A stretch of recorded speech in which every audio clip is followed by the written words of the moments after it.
हाँ, अस्सलाम वालेकुम दोस्तों। हाँ, ये तीसरी हो गई है, थर्ड होती है। हाँ, तो दोस्तों ये मैं कह रहा था कि नामों की ज़िक्र चल रहा था कि नाम में सारी इनकलाब छुपा हुआ है नाम में। और ये नाम कितने कैसे होते हैं, उसको समझना कितना ज़रूरी होता है, ये हमें समझना बहुत ज़रूरी है। हमारे आज के लोगों को, हमारी कौम को, हमारे जो पढ़े लिखे लोग हैं, जो दीन से मोहब्बत करते हैं और उसके लिए कुछ करना चाहते हैं, तो उनके लिए बहुत ज़रूरी है ये चीज़ें समझना। तो देखो, आप अगर बाइबल में देखोगे तो आप सल्लल्लाहु अलैहि वसल्लम का नाम था पेरेक्लिस। अब आप पूछिए, देखिए, आप मुसलमान को, कोई एक आम मुसलमान से आपको कह दे कि वो पेरेक्लिस हुज, तो जवाब नहीं दे पाएगा वो नहीं जवाब दे पाएगा। बोलेगा क्या पेरेक्लिस, बोलते ये क्या क्या ये, सीधा सीधा बोले पैराशूट, पेरेक्लिस। तो ये ऐसा होता है, तो ये नहीं जवाब दे पाएगा वो। अगर आप संस्कृत में बोलोगे उसको नरशंसा, अगर आप सल्लल्लाहु अलैहि वसल्लम का नाम संस्कृत में नरशंसा अगर आता है, अगर आप कोई आम इंसान से पूछे कि नरशंसा को आप जानते हो, तो वो नहीं जान पाएगा, वो नहीं बता पाएगा। नरशंसा वो नहीं बता पाएगा। ना वो बता पाएंगे कि ये वो है, ना वो बता पाएंगे कि ये है। ये सिर्फ मुसलमान कुरान और हदीस की रोशनी में, ये मुसलमान के पास इतना बड़ा खजाना है कि हम दुनिया की उलझनों को, दुनिया की पेच जो पेच होते हैं, इसको हम लोग खोल सकते हैं कुरान और हदीस की रोशनी में।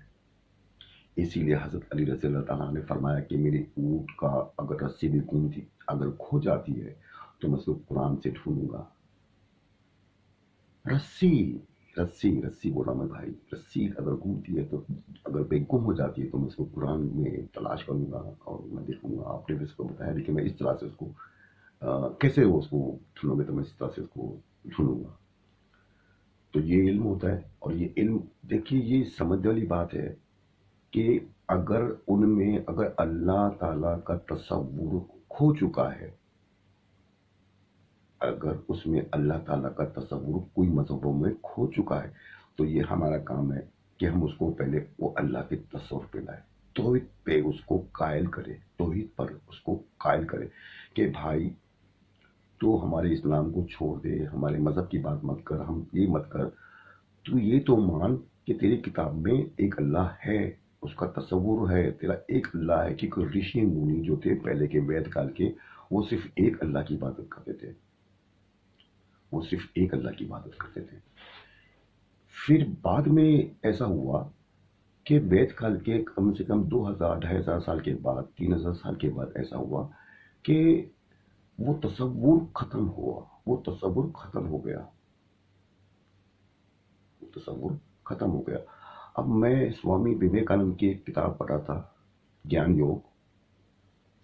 तो वो क्रिश्चियन से मुखातिब है, ईसाई, कहीं उनके ईसाई के इसमें उनके प्रोग्राम में उनको जाना था, तो वो ईसाई के ऊपर रिसर्च करके वो, अब भाई, अब मुझे जो प्रोग्राम में जाना गया कि भाई क्या प्रोग्राम है तुम्हारा, तुम्हारा प्रोग्राम ये, आप ये हमारा ये बच्चों के लिए या बड़ों के लिए, या तो कुछ ऐसा कुछ वैसा। तो वो क्रिश्चियन के प्रोग्राम में जाते हैं, तो उनको क्रिश्चियन की बात करनी थी। वो कहते हैं, अब वो कहते हैं कि भाई हमारे पास भी एक चीज़ मिलती है जिसमें हमारे ब्रह्मा ने कश्ती बनाई, कहा कि कश्ती में सारे इंसानों को जमा करो और सारे जानवर को जमा करो और सारे चरिंद परिंद जितनी भी है सबके जोड़े रख दो, उसमें रख दो। फिर ब्रह्मा, या तो जैसे कि रब, उसको, जितने अच्छे लोग हैं वो उसमें बैठ जाएंगे।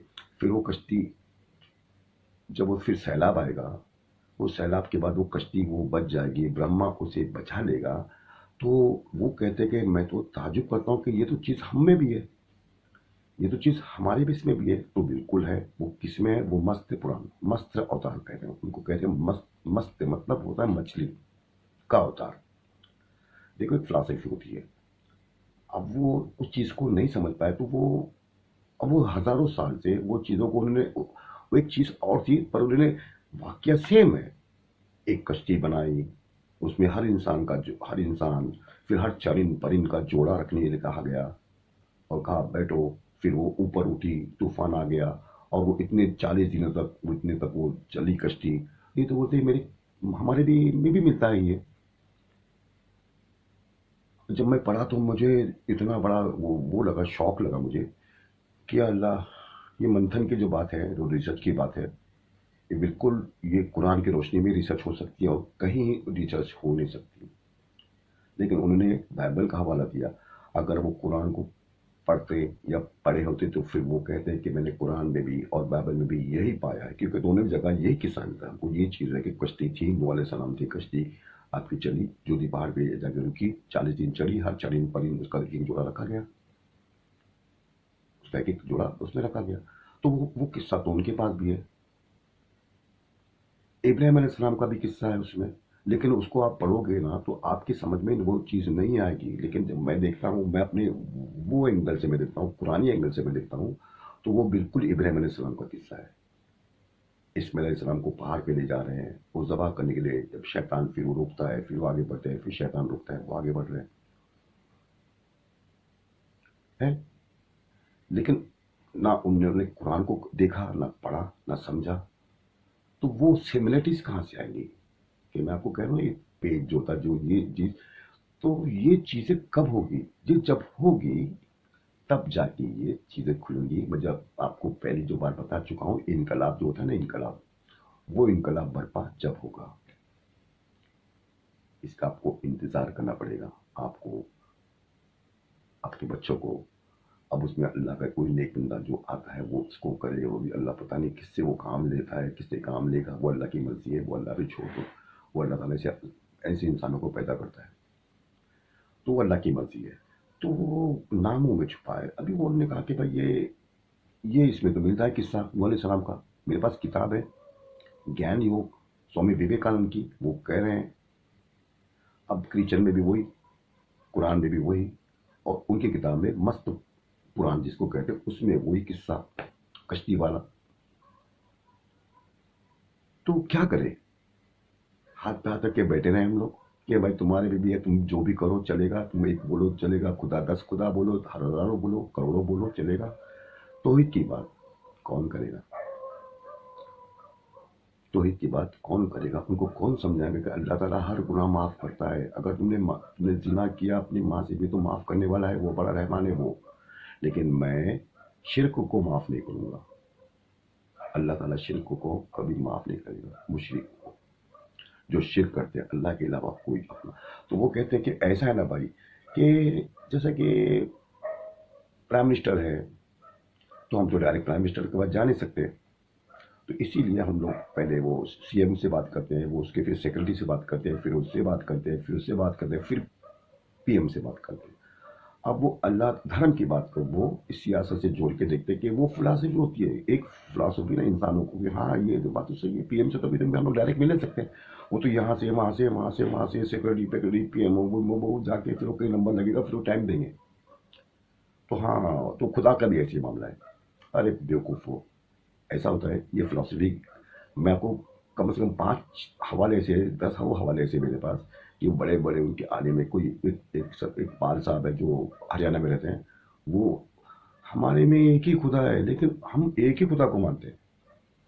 हम एक ही खुदा को मानते हैं, लेकिन उसके जो ना वो जो कैटेगरी ना, वो हजारों, लाखों, तो हमारे लाखों है।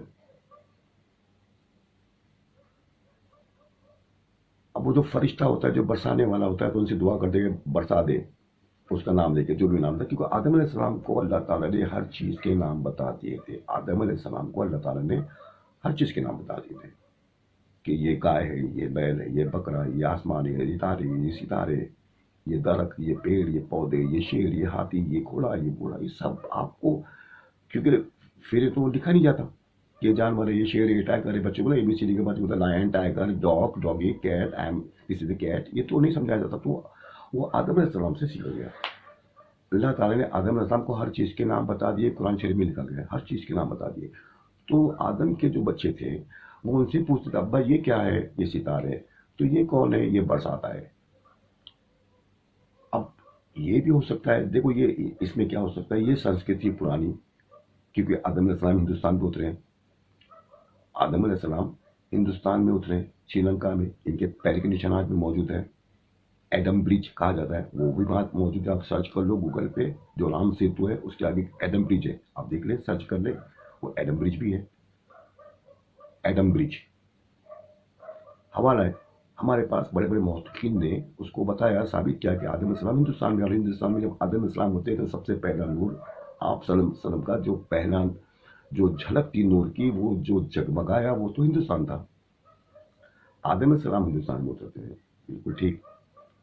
और जो असल चीज थी वो था नूर, जो उनकी पेशानी पर था। वो नूर का रिफ्लेक्ट जो था वो था हिंदुस्तान की तरफ। क्या अजीम, क्या अजीम बात है ये, क्या अजीम इत्तेफाक है ये। क्यों ऐसे हुआ? और कहीं हो सकता था? क्योंकि ये दुनिया की जो पहली सभ्यता होती है वो यहीं से शुरू होती है। पहले जो यहीं से शुरू होती है, काबा तो होता है, ये अल्लाह ताला ने काबा को बहुत पहले से बना रखा था। आदम सलाम की मिट्टी वहां से ली गई थी, बड़े बड़े वहीं से मिट्टी तो वहीं से गई थी, काबे शरीफ की जो अतराफ में मिट्टी थी वहीं से गई थी मिट्टी। आदम सलाम को जो बनाया गया था वो प्योर मिट्टी थी, प्योर प्योर। फिर नूह अलैहिस्सलाम के टाइम पे वो जो काबा अल्लाह ताला ने जो बनाया था, क्योंकि वो काबा जो था अल्लाह ताला ने वो अर्श बैतुल मामूर, वो एकदम सेंटर है जमीन का, एकदम सेंटर। अगर आप हाजी लोग जाते हैं तो काबे के ऊपर हाथ रख के दुआ करते हैं। अच्छा, वो जो तुम्हारा साउंड है ना, वो सीधा बैतुल मामूर तक जा रहा है। तुम्हारी जो साउंड है, तुम्हारी जो आवाज है, जो तुम्हारी दुआ है ना, वो सीधा बैतुल मामूर से अर्श कुर्सी तक। या अल्लाह लब्बैक अल्लाहुम्मा लब्बैक अल्लाहुम्मा लब्बैक, ये इसकी खासियत है। एकदम सेंटर बैतुल मामूर, अर्श से उसके ऊपर उसका सीधा कनेक्शन है, वो उस जगह का, काबे की जगह का एकदम सेंटर। इसलिए हम जाके वहां पे दुआ मांगते हैं, अल्लाह मैं हाजिर हूँ, लब्बैक अल्लाहुम्मा लब्बैक अल्लाहुम्मा लब्बैक। आप समझो, तो इसका कनेक्शन है। तो वो घर, फिर वो कश्ती जब चली नूह अलैहिस्सलाम की, थोड़ा वो डैमेज हो गया, फिर उसको बनाया गया। फिर अल्लाह ने इंतजाम किया कि बस अब इब्राहिम अलैहिस्सलाम को फिर उससे तामीर करवाई। इब्राहिम अलैहिस्सलाम से उसकी बेहतरीन तामीर, जिन्हें बस हो गए अभी तो ठीक होगा, अब इसको इसको बनाना चालू कर दो। क्योंकि शऊर इंसानों में शऊर जगने लगा था। क्योंकि इब्राहिम अलैहिस्सलाम का जमाना देख ले, बुत तोड़ने के, आपने बुत तोड़ दिए। कितने बुत परस्ती थी वो, जब उस टाइम उस वक्त कितनी बुत परस्ती थी, वो तो बहुत कहानी है। मैं आपको फिर वो उसमें, तो इब्राहिम अलैहिस्सलाम ने जो बादशाह को चलेगा कहीं, तो आके सब बुतों को तोड़ दिया। तो बादशाह आता है, कहता है कि बुत को किसने तोड़ा? सब ने हमारे बुत को। पहले मैंने नहीं तोड़ा, ये लगता है इसने तोड़ा है। कि वो कैसा तोड़ेगा, वो तो हिल भी नहीं सकता है। तो तुम क्यों उसकी इबादत करते हो, जो हिल नहीं सकता है, ना तुम्हें नफा कर सकता है, ना तुम्हें नुकसान पहुंचा सकता है, तो फिर तुम उसकी इबादत क्यों करते हो? एक सवाल था, एक सवाल था। तो ये ऐसा, तो उस जमाने में कभी शरीफ, तो वो बात, फिर वो बात कहीं की और कहीं जाती है, नामों का जिक्र था, तो नामों पे फिर वापस मैं नाम पे आता हूँ। तो अल्लाह ताला ने नाम में ये इनकलाब छुपा हुआ है। ये नामों में बहुत सारे नाम है, मैं बहुत आपको बता सकता हूँ कि नामों में इनकलाब, जब ये आएंगे कुरान की रोशनी में, इसके बाद कोई तुम्हारे पास कोई चीज की दलील हो सकती है ना, कुछ सकते, सिर्फ कुरान उसको तुम्हारे सामने, उसकी चीजें, उसकी परतें, जो परतें होती है, वो परतें खुलने वाली बात कर रहा हूँ, वो परतें सिर्फ कुरान खुलेगा। यहाँ पे निशान है। एक मैं मिसाल आपको बताता हूँ, मैंने पहले भी बताई थी शायद ये मिसाल, कि एक यहाँ पर लिखा है, कुछ चीज लिखी है, सूरज का निशान है। एक और इंसान है जो मुसलमान नहीं है, उसके बाद भी सूरज का निशान है। अब वो हम लोग लड़ते हैं मरते हैं तो हमारे कपड़े फट जाते हैं, तो वो हम लोग कपड़े समझो, शर्ट फट गया और निकल गया, गिर गया, फट गया, उतर गया, तो वो देखता है कि अरे ये तो निशान मेरा भी ऐसी है। वो कहता है हाँ मेरा भी निशान इधर ऐसी है, सूरज का निशान, यानी कि तौहीद। अरे ये तो ये मेरा ही निकला आदमी, ये तो हम लोग कहीं खोए थे शायद बचपन में। तो हम लोग कब खोए? हम लोग को खोकर हो गया हजारों साल। एक हमारा एक भाई था जो हमसे खोया है, हमसे बिछड़ा है 1000 साल पहले। वो वहां पर था सूरज का निशान, यानी तौहीद समझ लो आप, अल्लाह लिखा हुआ था। और अब जब वो देखेगा कि वो, अब वो आज मौजूद है, वो सनातन बोलते हैं अपने आप को, तो आज मौजूद है। और उनके पास वो लेबल है, लेकिन वो लेबल दिखना नहीं चाहती क्योंकि शर्ट पहना हुआ है। उसके ऊपर पता नहीं कितने पर्दे डाली हुई है। जब वो पर्दे जब फटेंगी, जब वो तौहीद दिखेंगी, तब वो कहेंगे ओ ये तो तौहीद, हम भी तौहीद, हम दोनों भाई भाई। तौहीद और तौहीद। अब हम दुश्मन थे दीनी मसले पे, दीनी मामलों में, क्योंकि हमारे बड़े बूढ़ों ने, हमारे पंडितों ने, हमारे पुजारियों ने हमको इसको छुपाए रखा। और मैं ये डंके से, डंके की चोट पर मैं बोल सकता हूँ, ये मैं अपनी जिम्मेदारी से बोल सकता हूँ कि ये देखिए क्या होता है। वैद जो होता है सबसे ऊपर, सुपरियर, एकदम वैद सबसे ऊपर है। तो वैद उनकी समझ से बाहर है। वैद का तर्जुमा मैक्स मुलर, मेरे आप नाम लिख देना जहन में, या कोई चौपड़ी में नाम लिख देना, कोई किताब में उसका नाम रख दो। उसका नाम था जिसने वैद का तर्जुमा किया सालों की मेहनत से, वो एक था अंग्रेज, उसका नाम था मैक्स मुलर। ये वैद जो थे हमेशा से हाफिज थे। उसके कुछ लोग थे, इनकी जमात थी। जब मैं बैठता हूँ, मैं 50 बच्चों को और 50 मंत्र बता रहा हूँ, वो बच्चे पढ़ रहे हैं। फिर वो बच्चे और 50 को वो मंत्र बताएंगे। फिर वो पीढ़ी खत्म हो गई, वो बच्चे उनका सिर्फ काम यही है, उनका कोई धंधा नहीं, कोई काम नहीं। वो मठ में जाएंगे और उसको हिफ्ज करेंगे और वो एक दूसरे को पीढ़ी को पहुंचाएंगे। तो मैक्स मुलर ने बड़ी मेहनत से उसको किताबी शक्ल दी। मैक्स मुलर ने उसको बहुत रिसर्च करने के बाद, बहुत बहुत उसने मेहनत करने के बाद, उसने बहुत मेहनत की वैद के ऊपर, और उसने बहुत मेहनत करने के बाद उसको दी किताबी शक्ल। उसकी उसकी किताब बन गई। तो अब वो किताब बन गई, फिर उसके तर्जुमे आने लगे। उसके तर्जुमे जैसे पंडित, जैसे वो उनका दिमाग, वो उन्होंने अपने अपने हिसाब से तर्जुमे लिखे, और वो तर्जुमे से काम नहीं चला। अच्छा, तर्जुमे करने के बाद वो ऐसा था कि वो हाफसे में आ रहा था। अभी रामायण लिख जा चुकी थी, रामचरितमानस, गीता, ये तो लिख थी कि ये तो चलन में थी, बिल्कुल लोग उसी को मानते हैं। आज बोलते हैं ना जय श्री राम है और वो है, वो तो 100 साल, मैं आपको पहले की बात बता रहा हूँ। तो मैक्स मुलर ने उसको तो तर्जुमे के साथ और उसकी किताबी शक्ल दी, मैक्स मुलर ने दी। तो उससे पहले वो चीज आ चुकी थी हाथ में। क्या आ चुकी थी? रामायण, गीता, ये तो चलन में थी। मैं गीता के हाथ रखे कहता हूँ, जो कहूंगा सच कहूंगा, सच के सिवा कुछ नहीं कहूंगा। कोर्ट में वो चलता है, कोर्ट में वेद नहीं चलती है। क्यों? सऊदी में कहेंगे कि भाई मैं कुछ कुछ ये मान, कुरान चलता है। मिस्र में कुरान चलता है। और आप जितने भी देश में, तो कुरान की कसम खाई जाती है। मैं कुरान की कसम खाऊंगा, जो कहूंगा सच कहूंगा, सच के सिवा कुछ नहीं कहूंगा। अरब, आप अरब में कोई मिनिस्टर कोई कसम लेता है तो कुरान की कसम लेगा। भाई कुरान की कसम खाता हूँ कि मैं ये करूंगा, मैं वो जो शपथ होती है ना, वो शपथ तो कुरान में खा ली।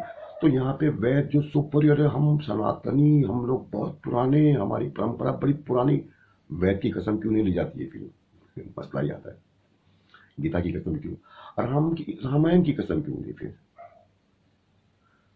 सबसे बड़ा भगवान राम आप मानते हो, आज तुम ये नहीं कहते हो कि तुम जय श्री कृष्णा बोलो। ये नहीं कहते लोग।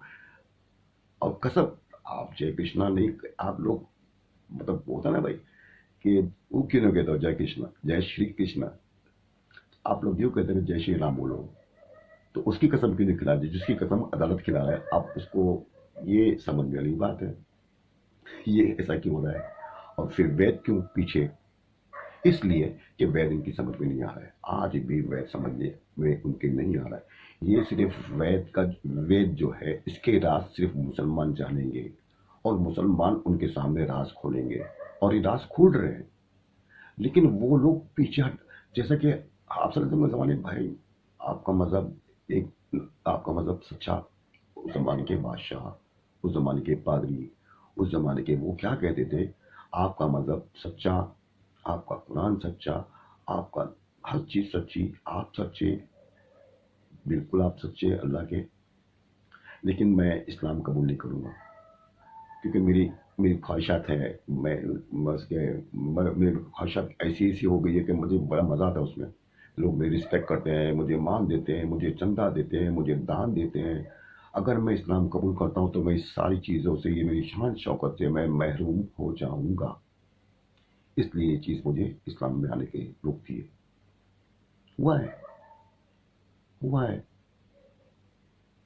ये चीज़ हुई है। तो ये वैद इनको समझ में नहीं आता है। तो इन्होंने अब आवाम आवाम तो जो बड़े बड़े लिखेंगे पढ़ेंगे वही उनको सौंपेंगे। तो उन्होंने उनके हाथ में वेद को नहीं रखकर रामायण और गीता उनके हाथ में रख दी कि भाई जो वेद है, मैं चैलेंज करके बोलता हूँ, कोई शंकराचार्य हो, कोई पंडित हो, कोई कोई भी हो, मेरे सामने ये जो किताबें का मैंने आपको नाम दिया है, मेरे सामने किताबों की बात मत करो, मेरे सामने वेद की बात करो, क्योंकि वेद सुपरियर जो है ना वेद। अब फिर आप ये बोलते हो कि हम लोग उतने सनातनी नहीं हो। जो सनातनी कहेगा अपने आप को, फिर वो सनातनी नहीं है जबकि वो वेद पे ना चले। मैंने वो उसकी पहले वाली कैसेट में बता दिया था, मैंने इतनी गड़बड़ी होती है। मैंने आपको क्या बताया उसमें को याद है? फिर मैं आपको एक बार बताता हूँ। वेद में जुआ खेलना हराम है। वैद कहता है कि जुआ खेलना मना है, नहीं खेल सकते हो, और उसको घूंघट डालने का हुक्म है। ये मुसलमान लोग स्कार्फ क्यों पहनते हैं? ये मुसलमान लोग बुर्का क्यों पहनते हैं? उसमें बुर्का पहनने का हुक्म नहीं है, उसमें उसको अपने सर को और अपने बदन को ढकने का हुक्म है। उसको पर्दा ही इस्लाम में उसको पर्दा कहा जाता है। आप उसको घूंघट बोलो, देखो नाम मुंह में छुपा है। आप उसको घूंघट बोलो, हम उसको पर्दा कहते हैं, हिजाब बोलते हैं अरबी में। तो हिजाब होता है, वैद में हिजाब का हुक्म है, वैद में जुआ खेलने को मना है। तो आप जुआ कौन खेल रहा है? रामायण के जितने महाभारत के जितने भी जो थे बड़े बड़े देवता थे वो बैठ के जुआ खेल रहे हैं। वो वेद की मुखालिफत कर रहे हैं। वेद की आज वो वेद के अगेंस्ट काम कर रहे हैं। वेद में अब उनसे पूछ लो भाई ये खेल रहे थे नहीं खेल रहे थे? तो खेल रहे थे, खेल रहे थे, वो जुआ खेल रहे थे। वेद में मना है क्या ये?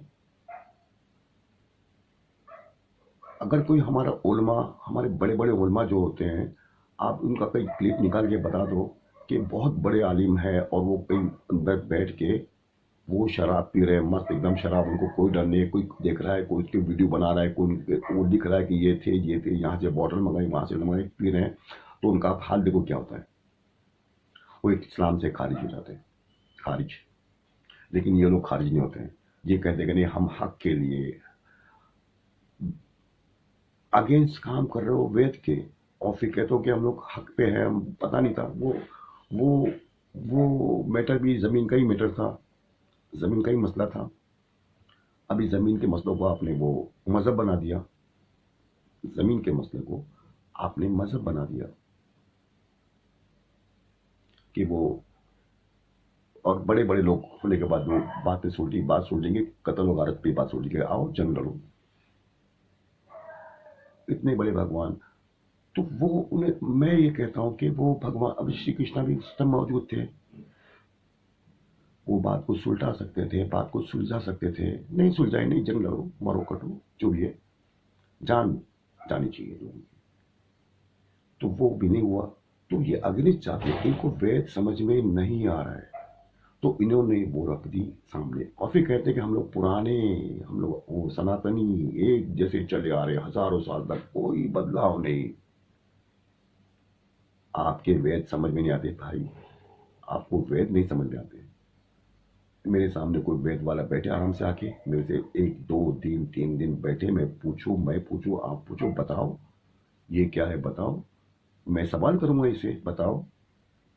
हम में तो फतवे निकलते हैं, निकालेंगे फतवा कि बताओ वेद में जब हराम है वो चीज का, तो फिर यहाँ पे ये हलाल हो रहा है, तो इसके बारे में आप क्या कहते हो पंडित जी, क्या कहते हो पुजारी जी, क्या कहते हो शंकराचार्य जी? वेद में हराम है।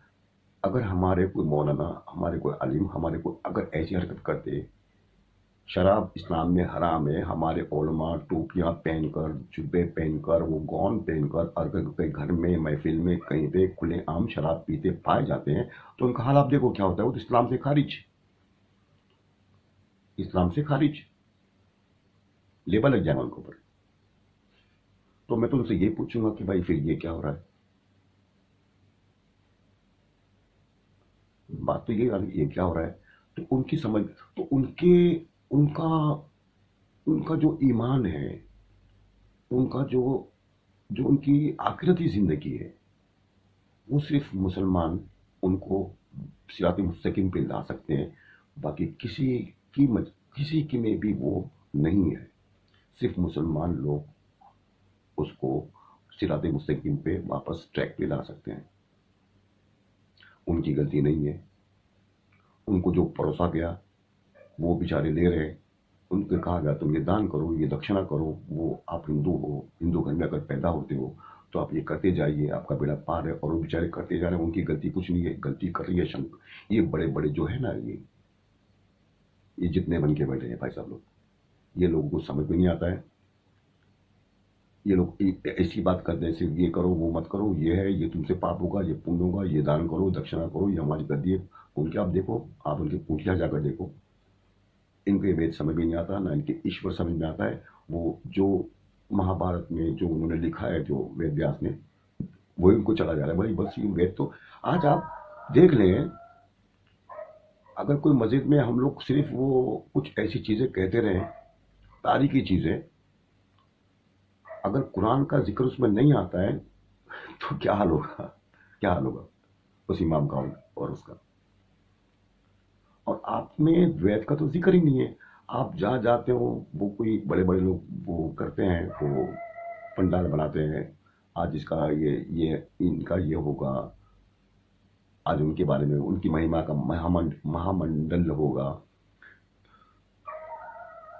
और वेद का नाम वो निशान नहीं, वेद की बातें करने वाला कोई नहीं, वेद का ज्ञान बांटने वाला कोई नहीं। एक दयानंद सरस्वती थे, दयानंद सरस्वती, तो उन्होंने बहुत रिसर्च किया, और उसके रिसर्च के बाद उन्होंने कहा कि नहीं, एक अल्लाह जो है, जो वेद, वो दयानंद सरस्वती की बात कर रहा हूँ, जो सिद्धार्थ प्रकाश, उन्होंने वो किताब लिखी है, वो मुसलमान के, अब उन्होंने एक खुदा को तो माना, और उन्होंने अपनी अलग जमात बना दी, और वो एक खुदा को मानने वाले हो गए कि वो फॉर्म भी नहीं है, वो ला शरीक है, उसका कोई शरीक नहीं है। अब पता, अब बताइए, आर्य समाज में हमारे जो लोग हैं, हमारे जो सुनने वाले समझने वाले, हमारे जो अच्छी उम्र हो गई, उनसे मैं पूछता हूँ कि आपको पता है आर्य समाज क्या होता है? उसमें एक खुदा की इबादत होती है। वो इबादत क्या करते हैं ना, उनकी मंदिरें भी है, जैसे कि हमारी मस्जिदें हैं, उनके मंदिर भी हैं।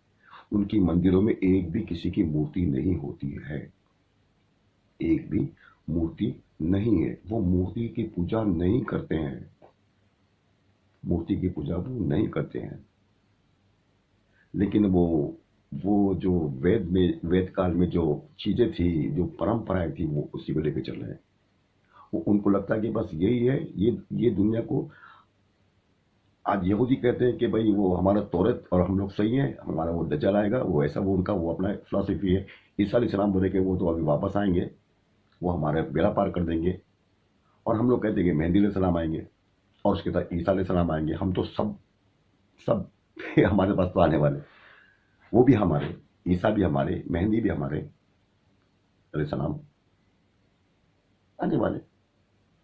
तो ये मतलब हो रहा है। ये जो पेज है, इसको सिर्फ मुसलमान ही खोल सकते हैं, जो जो उस चीज को समझेगा, जो उसकी पहुंच होगी, उनकी समझाने की वो कैपेसिटी होगी, उनको टेबल पे लाएंगे, उनकी रिसर्च करेंगे, उनको बताएंगे कि देखिए भाई, ये इस तरह से चीजें हैं, ये इस तरह से चीजें हैं, आप इसको समझो, ये एक खुदा है।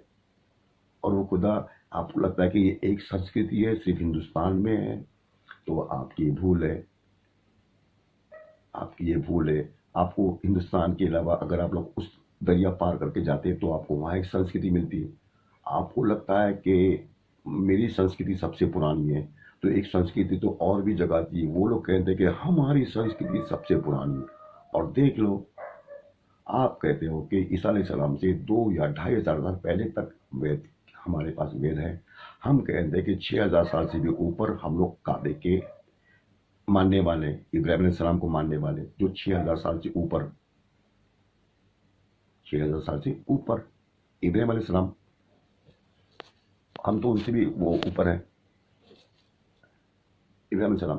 तो 6,000 साल हम लोग काबे में जाते हैं, हम लोग तवाफ करते हैं, वो तो 6,000 साल पुरानी सुन्नतों को हम लोग आज तक करते हैं, कयामत तक करते रहेंगे। सफा मरवा पे दौड़ते रहेंगे, सफा मरवा पे हाजिरा उनकी सुन्नत को अदा करेंगे। इब्राहिम अलैहिस्सलाम की बीवी इस्माइल अलैहिस्सलाम की वालिदा जो दौड़ लगाती थी पानी के लिए, जिस तरह से दौड़ लगाती है, भाग रही है, रुक रही है, वो सेम एक्शन हम लोग करते जाके, उनकी सुन्नत अदा करते हैं हम लोग जाके, उनकी सुन्नत हम लोग अदा करते जाके। कितने साल हो गए? 6,000 साल से ज्यादा, किसी ने कहा कि 8,000 साल। टोटली ये देखा जाए तो कम से कम 6,500 से 7,000 साल बनते हैं इब्राहिम अलैहिस्सलाम को, और हम लोग हर नमाज में उनका नाम लेते हैं, व आले इब्राहिमा व आल इब्राहिमा, उन पर, उनकी औलाद पर, उनकी आल पर हम लोग दरूद भेजते हैं, सलामती भेजते हैं। हम लोग भी, हमारा भी जो मजहब है आज का नहीं है। अब ये नेशनल गॉड और इंटरनेशनल गॉड, एक साहब ने कमेंट किया था फेसबुक पे, मैंने को बोला कि भाई आप तो नेशनल, आप तो ऐसी बात करते हो नेशनल, हम नहीं, हम विदेशी खुदा और विदेशी मजहब को नहीं मानेंगे। अब मेरी तो समझ से बाहर हो गया, ये क्या फिलॉसफी है सर? फोड़ू अपना मैं। इंडिया वालों को सीधा ऊपर, इंडिया के एकदम टॉप पे जन्नत मिलेगी या स्वर्ग मिलेगा, सऊदी वालों को सीधा वहां पर, फिर हम लोग को, हमारी जब रूहें होंगी वो वाया वाया प्लेन में बैठ के वो सऊदी जाएंगी, और सऊदी खाना काबा मदीना मुनव्वरा से होते हुए वो आसमान पे जाएंगी, क्योंकि हम लोग विदेशी मजहब के लोग हैं। हंसी आती है मुझे ऐसे ऐसे ऐसे लोगों पर, हंसी आती है कि क्या इनका इल्म है। हम लोग नहीं मानेंगे, विदेशी को हम लोग बर्दाश्त नहीं करेंगे, और विदेशियों को हम लोग मजहब को भी नहीं हम लोग करेंगे। जैसे क्रिश्चियन मजहब, ये विदेशी मजहब है, इस्लाम विदेशी मजहब है, हम लोग देसी मजहब को मानेंगे। नेशनल गॉड बोलो फिर अपना, आप फिर ये बोलो कि हमारा जो खुदा है वो सिर्फ national, only for the India, only for India, और only for Ayodhya and other, थोड़ा थोड़ा आगे पीछे बस। कर्नाटक भूल जाओ आप, मद्रास में भूल जाओ, वहां तो वो बैठे कोई अलग, फिर आप चले जाओ वहां पे कोई बैठे अलग, अयोध्या से आप थोड़ा जाओ वृंदावन में, फिर वहां कृष्ण जी बैठे वो अलग। तो आप ये बोलो कि नेशनल गॉड, नेशनल गॉड, हाँ, कैसे होगा ये? मैं आपको थोड़ा तंज कर रहा हूँ, माफी चाहता हूँ, माफी चाहता हूँ, मैं आपको तंज करके बता रहा हूँ थोड़ा, ये तंज कर रहा हूँ। अगर मेरे कोई हिंदू भाई सुनता हो तो ये, इसको आप समझे मैं क्या बोलना चाहता हूँ। ये क्या ये दिमाग है ये? तो फिर ये है कि हमको लेबल हिंदू का चाहिए, भले वो हम लोग कितने भी खराब हो, हम लोग का जो, तो हम लोग वो ही तो कह रहे हैं भाई कि ये जिम्मेदारी मुसलमानों पर आती है कि उनको सिरात मुस्तकीम पे लाएं। हमारे मजहब में नहीं आओ, हमारे मजहब से ताल्लुक मत रखो, हमसे कुछ मत करो। ये देखो कि वेद क्या कहता है एक परमेश्वर के बारे में। वेद क्या कहता है? एक परमेश्वर, अगर तुम एक परमेश्वर के अलावा किसी को पूजने जाओगे तो अंधकार में जाओगे, और तुम ऐसे पत्थर की, ये जो लकड़ी की मूर्ति वगैरह बना के जाओगे, उसकी पूजा करोगे असंभूति, तो और अंधकार में तुम जाओगे। और ये पंडितों ने, वो लोग, एक मैं आपको आखिरी बात बता के इसको खत्म होता, बड़ा टाइम हो गया, ये भी 30 मिनट की, 35 मिनट की। तो अब देखिए, अभी अब इनकी चालाकी देखिए जरा, एक मैं आखिरी करूंगा इसको, एक बात को खत्म करूंगा इससे, इनकी चालाकी देखिए। कोरोना जब हुआ था तो पूछा गया कि भाई क्या ये सब गंगा में लाशें बह रही है, वो बह रही है, कोई गाड़ रहा है और पुल के ऊपर कोई दफना रहा है, आपने देखे होंगे नेट पर पिक्चर। नहीं नहीं है ना, हमारे में तो तीनों है। हम लोग जलाने का भी हुक्म है, और लाश को पत्थर से बांध के, अगर कोई प्रॉब्लम कहीं पर है, लकड़ियां नहीं मिलती है, कोई प्रॉब्लम है, तो उसको हम लोग पत्थर बांध के नदी में डाल सकते हैं। वो उसकी एक वो हो गई आखिरी रस्म, आखिरी रस्म हो जाती है। हम लोग जलाना तो है, हमारे पहले जलाना है, और आम इंसान को जलाना है। भाई साहब, आप मेरी बात को ना गौर से सुने, मैं क्या कहना चाहता हूँ। आम इंसान को तो जलाना ही जलाना है, लकड़ी डालो, उसको जलाओ, उसके ऊपर जला दो, उसको उसका अंतिम संस्कार कर दो, जला दो। लेकिन तुम पानी में भी डाल सकते हो, और जो सन्यासी, जो साधु होगा, वो भूमि भूमि के अंदर उसको दफनाना पड़ेगा। उसको उसको जलाने का हुक्म नहीं है, वो परे हो गया, उसने सबको मात दे दी, उसने पानी पर, अग्नि पर सबको मात दे दी, और वो, उसको जलाने की जरूरत नहीं है ना, उसको जला सकते हो, उसको तुम दफनाओ, उसको तुम भूमि समाधि देवो।